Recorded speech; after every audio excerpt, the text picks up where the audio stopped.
Hi everyone, my name is David and I'm part of the engineering team here at Define Instruments, and today I'll be taking you through a short presentation to familiarise you with one of our latest products, the Sentry Trip Amplifier. So we're just about to get underway here, and just hoping everyone can hear me. So if you can hear me, perhaps you'd like to leave a comment in the chat box on the right hand side of your screen, and you can let us know perhaps where you're listening from. You can use this chat box at any point during the presentation to ask us questions. The presentation is going to take about half an hour.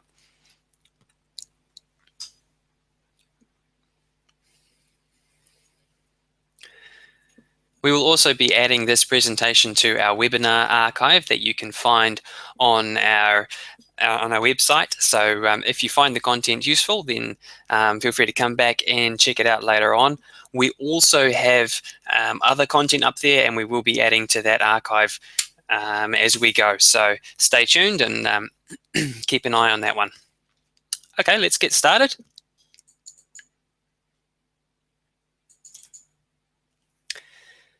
This is the Sentry. It's a small trip amplifier that is designed to be used for monitoring input signals from common sensors found in an industrial environment. The input takes many kinds of small, weak signals and converts them into standard signals like 4 to 20 milliamp that can be safely sent to other equipment a long distance away. It also is able to react to the input signals it receives and switch on and off its two relays in order to provide control and alarm functions. It's designed for what you might like to think of as set and forget applications, where the unit is installed in a cabinet and it does its job with minimal intervention. It has a 4-digit LED display for easy diagnostic use with configurable decimal point options, and it has programmable input scaling. The programmable input scaling is quite neat because it allows you to easily configure the display to show a scaled version of the input signal that is more meaningful to the user than a raw voltage. As an example, it might be configured to show a temperature or maybe a flow rate in liters per minute. We're going to have a look at some of its more interesting features today, like the universal input, the universal power supply, the relay outputs, and the optional 0 or 4 to 20 milliamp loop, or the 0 to 10 volt analog outputs. The universal input is the ace up the Sentry's sleeve. We call it universal because, unlike many similar products, you don't have to limit yourself to only one input range when you buy a Sentry. It makes ordering and installation much easier because the input will work with any of the available input signal types. Each range that the Sentry offers comes pre-calibrated from the factory, enabling you to configure the unit without having a sensor present. The inputs are all electrically isolated from the output as well, and they're isolated from the power supply so that you don't have to worry about signal degradation due to earth loops and other hard to track down wiring issues. The Sentry accepts temperature signals from all common thermocouple types, as well as 3-wire RTD and NTC temperature sensors. The Sentry also monitors a 0 to 20 or 4 to 20 milliamp current loop signal, or a 0 to 10 volt input signal from the process output of other equipment. Its voltage input can be configured in many different ranges. It starts as small as plus or minus 200 millivolts, and it goes all the way up to 300 volts DC. It also has a digital pulse input that can be used with pulse signals from devices such as flow sensors, and has a working range from 0 to 2 kilohertz. The Sentry also has a potentiometer range for use with ratiometric sensors, and for measuring high current signals, it can be paired with one of our optional external AC current sensors.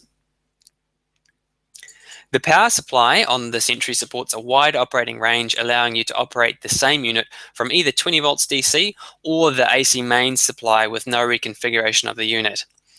Being able to use the wide range power supply in one model means that you aren't going to have to worry about blowing up the unit by putting the AC mains into a low voltage only model. This makes it much simpler to install in unknown systems, as you can connect the unit to almost any available power source without having to worry about picking the right unit beforehand. The Sentry also can provide 22-volt excitation to sensors. This is fully isolated from the AC/DC main input supply, and it's ideal to use if you're using a loop-powered sensor with the Sentry. The Sentry is available with an optional current loop retransmission output. It can be configured in either a 4 to 20 or a 0 to 20 milliamp mode. This is an active loop output.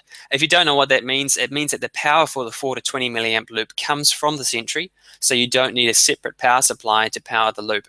The Sentry also has a 0 to 10 volt output that can be enabled instead of the current loop output. It comes with both in the same unit, so it's just an option that you pick and set up as to which one you want to use. It doesn't do both at the same time though, so you do have to pick one. The signal value for all output retransmission types is always derived from the value shown on display, and it can be rescaled to nearly anything you like. It's a very flexible system, and it doesn't force you to work out what your input value would be for specific output values like 4 milliamp and 20 milliamp. Instead, it lets you pick arbitrary points to calibrate to. This saves you from poking away at a calculator if you're working with unusual numbers. As an example, if you're using the Sentry with a temperature input, you can set it so that when the display shows 10 degrees, the output is 5.3 milliamp, and when the display shows 105 degrees, the output is 19.2 milliamps. Pick any four values you like, and the configuration software will work out the scale factors to make it happen. The Sentry also allows you to pick failure behavior for the analog output. For example, it can output 21.1 milliamps if a sensor fault is detected. The Sentry also has two relay outputs. The first relay output provides both normally closed and normally open contacts, and the second provides just the normally open contact. Normally open contacts are great for control applications where the safest state to have is the off state, like a heater element where you wouldn't want the output to stay on in case of a controller failure. Normally closed contacts are great for alarm applications where you might want the opposite and be able to turn on a siren if the controller fails or loses power. The relays have multiple operating modes and can be configured independently from each other, and we also have special linked modes such as pump alternation control modes where the two relays work in tandem. We will have a closer look at this mode later on in the presentation. We commonly come across trip alarm applications where the device is used in a set and forget scenario. In most of these situations, it's desirable to have a way to prevent well-meaning yet uninformed people from accidentally reconfiguring the unit into the wrong mode. For peace of mind, the Sentry is an excellent choice because there are no buttons to press, and the only way to change its settings is to connect it to the computer and use our easy-to-use configuration software. The Sentry does have a user input switch connector that can be used to reset relays when they are set up in the latching mode. It's also useful in situations where you want manual reset of the alarm. The manual reset disables the alarm until the unit has returned to its no-fault state. This is great for doing something like silencing a buzzer that's on continuously until a slow condition is restored. The user input switch is provided on a two-terminal connector, so you can wire your own push button onto a panel or anywhere it's convenient for the user.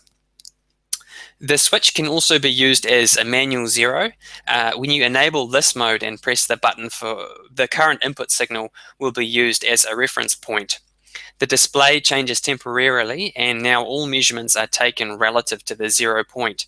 A common example of this behavior would be analogous to the tare button on your kitchen scales. So you put the bowl on top of the kitchen scales and then you push the tare button and it zeroes out for the weight of the bowl. So it's the same behavior, but it works on all the modes, whether it's voltage and things like that. It's great for with level sensors and things in a tank where you might want to go from the bottom of the tank, or you might have a bit of residue in there.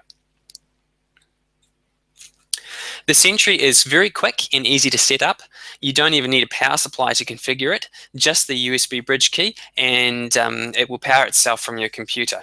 Do keep in mind that when you are using only the USB bridge key to power the Sentry, the majority of the functions will operate as they normally would, but the analog output won't operate and the excitation voltage won't be available for powering sensors. However, you can still configure the current loop and the 0 to 10 volt output. as the ToolBox software has a handy live display to show you what the pre-calibrated analog output voltage or current would be if you did have the power connected. One of the really nice things about the ToolBox is that you don't have to leaf through a long and complicated manual to set up the unit, as we have designed the software to be extremely easy to use.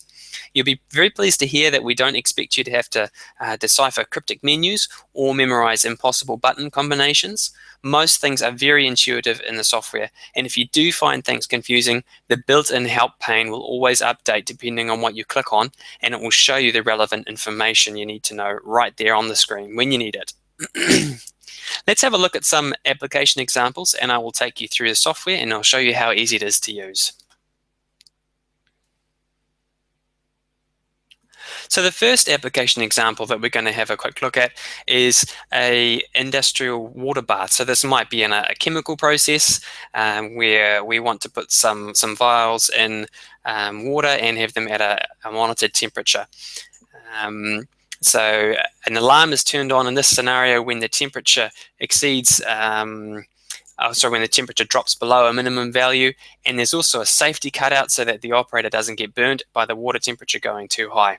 So we're using an RTD sensor to measure bath temperature, and we have relay 1 set up to turn on a siren if the temperature drops below 40 degrees. So we're saying that that's a critical point for our process. And relay 2 will turn on when the temperature exceeds the critical limit. We've said 75 degrees so that the operator doesn't get injured. That output is going to be used to cut power to the heater. We're assuming that in this scenario, the bath has its own controller, but this is just a second failsafe. We're also going to use the 4 to 20 milliamp output from the Sentry to send data to the control room PLC system, so that that data can be used for data logging or maybe for batch quality control on the batch in the bath. We're also going to be using the reset button as a manual relay reset for relay 1 so that we can silence the below 40 degree alarm. Another application example that we're going to have a look at is water tank level monitoring and control. So this is a control application as opposed to an alarm application. In this scenario, we have a industrial process that is being cooled with a water supply from a local river, and the water is being pumped from a local water source into a tank where the level of the tank has to be controlled, and then it's sent on to the rest of the factory for cooling. So we're going to use the 0 to 10 volt signal from the level sensor as the level input, and we're going to use the 2 relay outputs on the Sentry to control pump motors. So it's worth noting that the tanks, both of those tanks we've shown there aren't a linear shape. So what that means is, for example, the green tank on its side, when you're a third of the way up, you don't actually have a third of the volume. When you're half, you do have half, but it doesn't track properly because of the circle shape. So that's something that the Sentry is able to cope with. So we'll have a look at that now.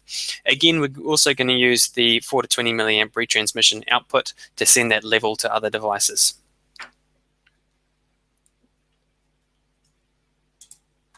Okay, let's have a look at the ToolBox software and we'll get a feel for how to run it.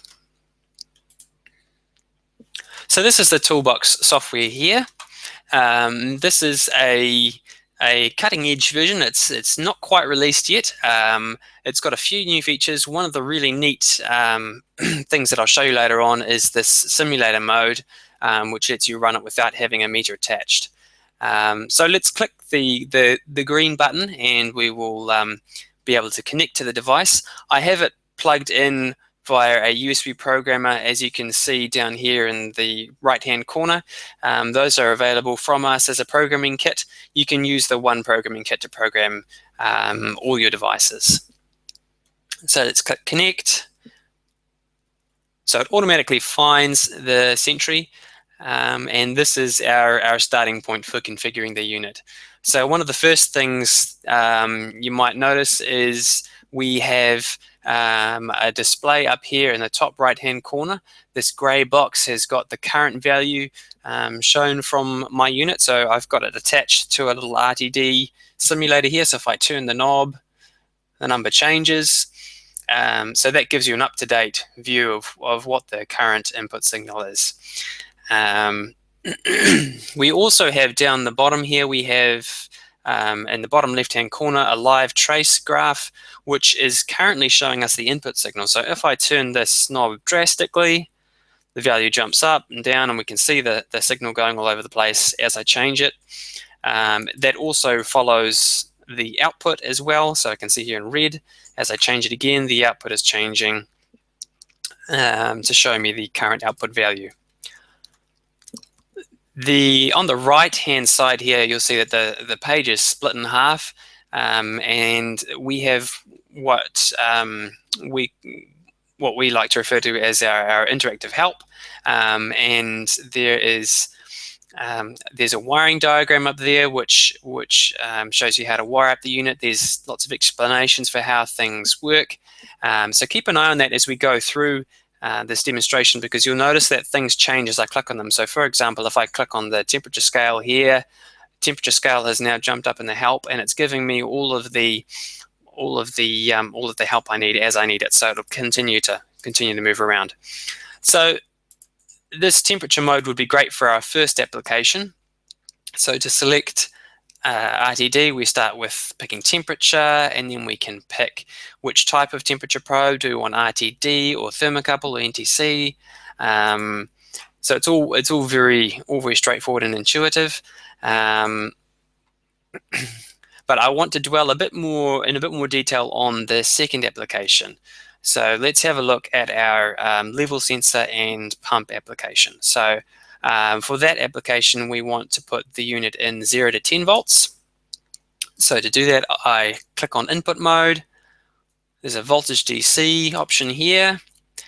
And then the second option down is input range. And for that, I will select 0 to 10 volts DC. So you'll notice that the input wiring diagram has now changed, and that's showing us 0 to 10 volt wiring there. So I'm going to go ahead and I'm going to click apply. And I'll just change over my input here to my 0 to 10 volts. Okay, and you'll see I've got 0.8 volts going in at the moment. So that's just coming off a power supply on my desk. So I can change that value, and the value changes. So let's have a look at how easy it is to configure the set points. So for the set points, we click on the green set points tab, and we have the option of configuring the 2 set points. So let's go for a really basic scenario where we just want set point 1 to turn on and off for a single pump. And so to do that, we go mode, control, we find the pump control modes in here, and let's go for the function. In this case, we want on, off, energized below. So we're going to set a threshold value, and when the value drops below a value, it's going to turn on the pump. So let's say we want the pump to turn on when the value drops below 4 volts. And we want it to turn off again when it comes back over 6 volts. So we can click apply. And when I adjust the voltage down, watch the top right hand corner. The value on the screen there is now 3.7 volts. And you'll see that set point 1 is on. If I wind it back up, set point 1 stays on. And eventually we go over our 6 volts point, and set point 1 turns off again. So that's pretty easy. Let's have a look at maybe expanding that a little. So we can put set point. Let's have a look at a second mode where we're going to have 2 pumps controlling the water level in the tank. So in this scenario, we've got a backup pump and a main pump, so that if one pump dies, the other pump can take over, or if there's a high demand and one of them can't keep up on its own, the 2 will turn on. So for this, we're going to look at a linked mode. So control mode, and then a function here is pump alternation with backup in a fill mode. So what this mode means is that each pump is going to take a turn at turning on to fill up the tank, and this performs load sharing on the two pumps. And also, if the first pump fails, the second pump will turn on. So you can see on the right hand side here a graph illustrating how that works. So we've kept 4 volts and 6 volts for the first pump, and we're going to set the backup to turn on at 3 volts and turn off at 4 volts. So if we have a look now and we wind the voltage down again, when we get to 4 volts, one pump will turn on. Okay, so pump 1 has turned on. When I go back over 6 volts, pump 1 turns off. And now the next pump that turns on will be pump 2. Oh, sorry, I haven't applied it. That does help. So now pump 2 has turned on. So that's quite a good mode for load sharing. Pump 1 is turned on. But if I continue to go under and I go under 3 volts, now both pumps have turned on as a backup scenario. This is all pretty easy to do, but at the moment we're still looking at everything in volts, which is perhaps not the easiest way to be dealing with things. Ideally, what we'd like to be able to do is to have the screen show us in liters. So let's have a look at our input tab, and we can change the scaling. So let's go for custom scaling. When we click the edit button here, we can say an input value of let's say 2 volts is going to be 50 liters, and 8 volts is going to be 100 liters. And I can adjust the number of decimal places. I'm going to put that down to, excuse me, 1 decimal place, and I will apply.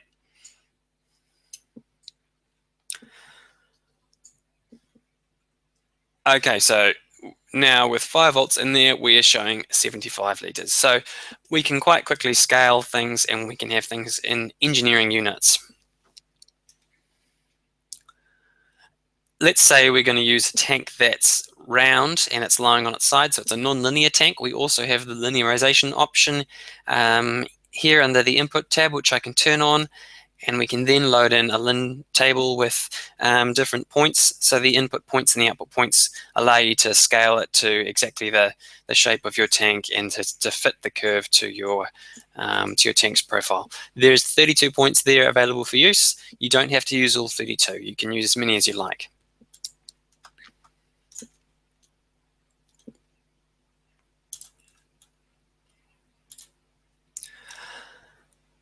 Okay, so that's the control modes briefly outlined. We do also have alarm modes in here, which are easily highlighted into different common applications. So we have alarm above a trip point, alarm below a trip point. We also have above with hysteresis. The hysteresis is quite easy to set with this unit. You just type in a value here. So our trip value is 400, and the hysteresis, let's say we want 10. Actually, I'm going to make that a bit lower. I'm going to make this 75 so we can play with it. And then we can click apply. So now, like shown in this graph, it will turn on when it goes over 75, and it will turn off when it drops under that value with the hysteresis. So alarm 1 is on. If I wind it down, it should turn off again at 65. And it does. So that's how we set hysteresis. And again, you'll notice it doesn't turn on until we get over 75. So that's quite simple. The other neat thing about the toolbox, we have a import and an export option here. So I'll show you how that works by demoing the simulator mode. So if I disconnect and I go to the simulator tab here, I can pick a meter, any meter from our range, and I can simulate here. So I'll simulate the Sentry, and you notice we get a very similar view. So you can actually, once the software is released, we can You can demo this with a customer without having the unit available. You can see all of the ranges that we offer, and you can get all the help. And if you're trying to set up a unit for yourself, you can set it all up here, and you can actually export the configuration, and then later on when you connect to your meter, you can import it again and apply it. Also, if you want to set up a whole lot of meters, the import and the export option is great for doing that, because you can keep them for later on. Or if you want to remotely give someone technical assistance, then you can create a configuration file for them and send it to them, and they can apply it remotely. All right, so that's covered the majority of the toolbox features.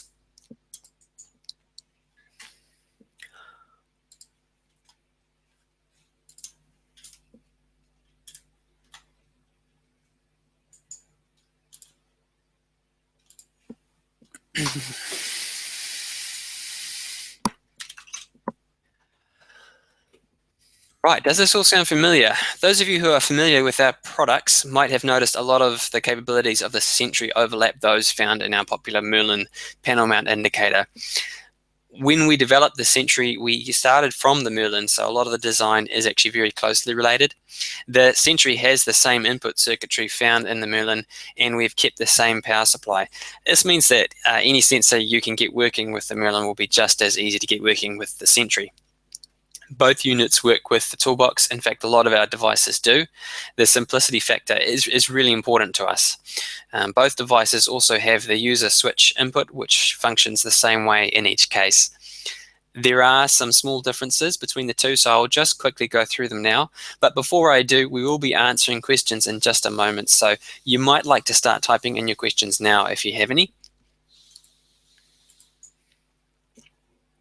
The first thing most people will notice that is different between these two is the shape and the mounting options. Because of these differences, they would normally be used in slightly different applications. There are two key differences in features. The first is the analog output types. The Merlin only has a 4 to 20 milliamp output, as opposed to the 0 to 20 milliamp output and the 0 to 10 volt output on the Sentry. The second major technical difference is the relay configuration. The Merlin doesn't have a normally closed relay output. Whereas the Sentry does have one normally closed, normally open relay, and one normally open. Again, as with the inputs, the Sentry analog outputs and relays will be able to fit right into any application that you have already found to work with the Merlin. We aim to be applying for UL approval for the Sentry very shortly. If you require it already, then the Merlin might be an option for you as well. But if UL is key to your application and you think the Sentry is a good fit, let us know, and we will make sure that you are the first to know as soon as it becomes available. The Sentry is also not designed to the same IP65 standards as the Merlin, so an external housing around the DIN rail will be required to provide environmental protection. But generally that would be commonplace for most applications anyway.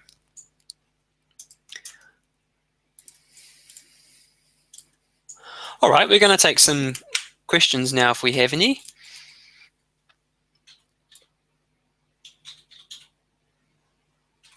Perhaps there's an application that someone would like me to demo in particular with the toolbox, or something that you would like me to clarify.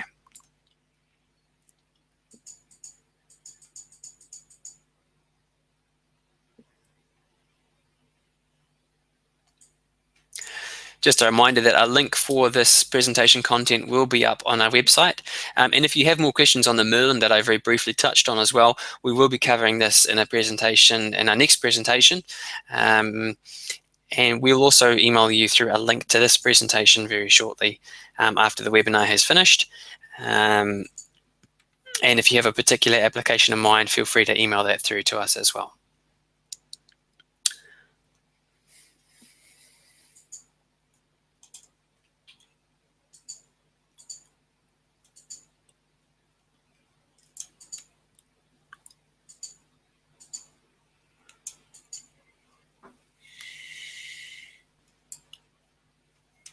So I see a question there from Kathy regarding what applications, I think you're asking what applications we see this used in.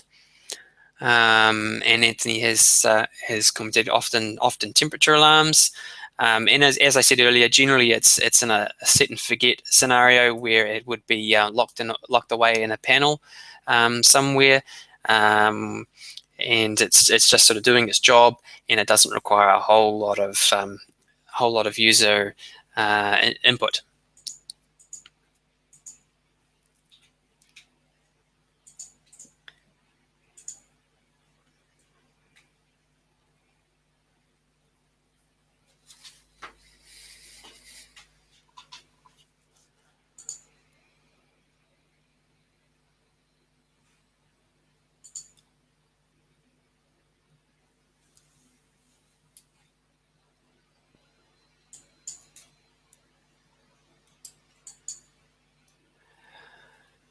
Okay, well, I don't think there are any further questions. We will keep the chat room open for a little while after we end this presentation, so we can reply to them in that format as well. Thank you very much for attending. It was a privilege to have you with us, and we hope that you found this presentation informative and helpful, and we hope that the Sentry will be an excellent fit for your applications, and that you'll enjoy the simplicity that we have worked hard to build into it. Thank you very much, and I hope you enjoy the rest of your day.